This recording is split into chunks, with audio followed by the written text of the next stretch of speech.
হেফাজতে ইসলামের মধ্যে কোনো বিভক্তি নাই, কোনো বিভ্রান্তি নাই, এবং হেফাজতে ইসলামের পক্ষ থেকে আমির হেফাজত যে বক্তব্য অব্যাহতভাবে দিয়ে চলেছেন সেই বক্তব্যের মধ্যে আমাদের আদর্শিক জায়গা থেকে আমরা অত্যন্ত দৃঢ় এবং মজবুত। কাজেই হেফাজতের মধ্যে বিভক্তি আছে বা কাউকে হেফাজত থেকে বাদ দেওয়ার কোনো আলোচনা হয়েছে, এই তথ্যটা সম্পূর্ণ ভুল তথ্য।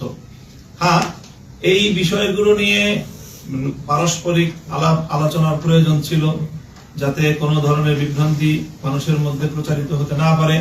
এই জন্য আমির হেফাজত একটা সাব কমিটি করে দিয়েছিলেন। রাজনৈতিক দলগুলোর সাথে এই আলোচনার মাধ্যমে আমরা আবার যেন আমাদের আদর্শগত আকিদাগত ঐক্যের কথাটা পুনর্ব্যক্ত করতে পারি। কাজে সেই হিসাবে আল্লামা মুফতি জসিমউদ্দিন সাহেব হাফিজাহুল্লাহর নেতৃত্বে হেফাজতের আমিরের পক্ষ থেকে গঠিত সাব কমিটি সকল রাজনৈতিক দলগুলোর সাথে আলোচনার পর আজকে আমরা আবার এই বক্তব্য আমির হেফাজতের সকাশে এসে পুনর্ব্যক্ত করছি যে হেফাজতের মধ্যে কোনো বিভক্তি নেই।